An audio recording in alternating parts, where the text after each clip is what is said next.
మీరేమో ఈ వర్షన్ చెప్తా ఉన్నారు. నిన్న ముఖ్యమంత్రి గారు అసెంబ్లీలో మాట్లాడుతూ చాలా స్పష్టంగా చెప్పారు. ఏమని చెప్పారు?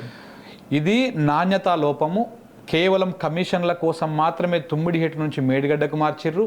అక్కడ నుంచి గ్రావిటీ ద్వారా ఒక చిన్న లిఫ్ట్ పెట్టుకుంటే గ్రావిటీ ద్వారా వచ్చి ఎల్లంపెళ్ళబడేటువంటి నీళ్లు ఇక్కడ మేడిగడ్డ దగ్గర పెట్టి, మేడిగడ్డ నుంచి అన్నారానికి పోసి, అన్నారం నుంచి సుందిళ్ళ కోసి, సుందిళ్ళ నుంచి ఎల్లంపల్లికి పోస్తున్నారు. ఇంత ఎలక్ట్రిసిటీ వేస్ట్ అవుతున్నది, ఇన్ని బెరాజులు వేస్ట్, ఇంత పంపులు వేస్ట్, ఇదంతా కూడా కమిషన్ల కోసము. దీనివల్ల రాష్ట్ర ఆర్థిక వ్యవస్థ మీద ఎఫెక్ట్ పడ్డది. దాని నుంచి మేము ఇప్పటిదాకా కోలుకోలేకపోతున్నాము.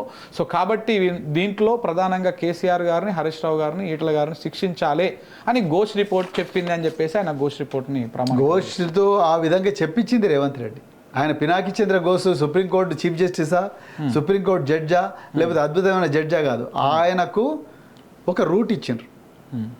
రైట్ సైడ్, లెఫ్ట్ సైడ్ రోడ్లు క్లోజ్ చేసిండు ఆయనకు. ఆయన ఆ రూట్ దాటి బయటికి పోయే పరిస్థితి లేదు. Because terms of reference, commission of enquiries act ఏదైతే ఉందో ఆ యాక్ట్ ప్రకారం నీకు ఇచ్చిన టర్మ్స్ ఆఫ్ రెఫరెన్స్ ప్రకారమే నువ్వు ఎంక్వైరీ చేయాలి. ఇప్పుడు మీకు ప్రశ్నాపత్రం వస్తుంది మీ చేతికి.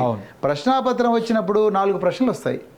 4 ప్రశ్నలు కాకుండా నీ అంతకు నువ్వే ఒక ప్రశ్న వేసుకొని నువ్వే ఆన్సర్ చెప్పి 5వ ప్రశ్న బోనస్ అని అంటే ఎగ్జామినర్ ఒప్పుకోడు. నువ్వు 4 ప్రశ్నలకు, నేను అడిగిన ప్రశ్నకు నువ్వు సమాధానం ఏమి ఇచ్చినావు అనేది చెప్తాడు. పీసీ ఘోష్కి కూడా 4-5 ప్రశ్నలు ఇచ్చిండ్రు. ఆ ప్రశ్నల చుట్టే ఆయన తిరిగిండు. మీరు అన్నారు, ఇంకా మొదటి పాయింట్ చెప్తా. అసలు ఈ తుమ్మిడిహట్టు నుంచి లిఫ్ట్ గ్రావిటేషన్ ద్వారానే నీళ్ళు వచ్చే అవకాశం ఉందని నిజంగా చాలా ఆయన ఒకవేళ నిజంగా ఆ మాట అని ఉంటే 2009 నుంచి 2014 వరకు తెలంగాణలో అధికారంలో ఉన్నది ఎవరు? కాంగ్రెస్ పార్టీ. 2006లో శంకుస్థాపన జరిగింది ప్రాణహిత చేవెళ్లకు.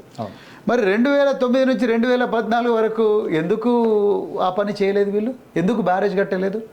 4,000 కోట్ల రూపాయలు మొబిలైజేషన్ అడ్వాన్స్ కడప జిల్లాకు చెందిన కాంట్రాక్టర్లకు ఇచ్చి, అదే నేను సిర్పూర్ నుంచే పోటీ చేశాను కాబట్టి నేను అథెంటిక్గా చెప్పగలను. సిర్పూర్లో తుమ్మిడిహట్టే ప్రాంతం నుండి మొదలు పెడితే దయగాం వరకు కూడా 4,000 నుంచి 6,000 ఎకరాల భూమిని బలవంతంగా ఫార్మర్ నుంచి అక్వైర్ చేసి వాళ్ళకి ఇంతవరకు కూడా కంపెన్సేషన్ ఇవ్వకుండా వాళ్ళ బిల్లులు మాత్రమే ఎత్తుకున్నారు. ఏ కాలువ కూడా పూర్తిగా తవ్వి వదిలేసిండ్రు. మరి ఆ రోజు బ్యారేజ్ ఎందుకు కట్టలేదండి? ఎందుకు వాళ్ళు పర్మిషన్లు తీసుకురాలేదు? వెళ్ళే అధికారం ఉన్నారు. కేంద్రంలో కూడా ఆ రోజు కాంగ్రెస్ పార్టీ అధికారంలో ఉన్నది. మరి ఎందుకు తీసుకురాలేదు పర్మిషన్లు? ఆయన నిజంగా గ్రావిటేషనల్ కెమెరాలతో పాటే వచ్చేటట్టుంటే why did they bring the permissions? So ఇక్కడ ఇష్యూ ఏంటంటే బురద జల్లడం చాలా ఈజీ. ఇది చాలా గొప్ప, ఇట్లా చేస్తే బాగుంటుండే, అట్లా చేస్తే బాగుంటుండే. దానికి స్పష్టంగా ఆనాటి ఇరిగేషన్ శాఖ మంత్రి హరీష్ రావు గారు చాలా స్పష్టంగా దానికి ఇప్పటికీ 100 సార్లు ఆయన ఆన్సర్ చెప్పిండు. బాబు ఇది అంత ఈజీ కాదు. ఉమాభారతి గారు చాలా స్పష్టంగా 3 పేజీల లెటర్లు రాసిండు. అంతకన్నా ముందే మేము మహారాష్ట్ర దగ్గరికి పోయినాం. మహారాష్ట్ర వాళ్ళు స్పష్టంగా మేము ససేమిరా మేము ఒప్పుకోమని చెప్పిండ్రు. రైపేరియన్ రైట్స్ ప్రకారము 63 టీఎంసీల హక్కు మాకున్నది. అందులో మీరు అనుకున్నంత వాటర్ దొరకదు. రెండోది ఎకలాజికల్ బ్యాలెన్స్ మొత్తం కూడా ఖరాబ్ అవుతుంది.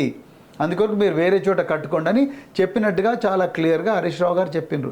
ఇన్ని చెప్పిన తర్వాత కూడా బలవంతంగా రాత్రి 2 గంటలకు నేను సిబిఐకి ఇస్తున్నా అంటే ఆయన ఉద్దేశం అర్థమవుతుంది. నీకు ఆన్సర్ తెలుసు, నువ్వు ఏం చేయాలనుకున్నావు అనేది నీ మనసులో ఉంది.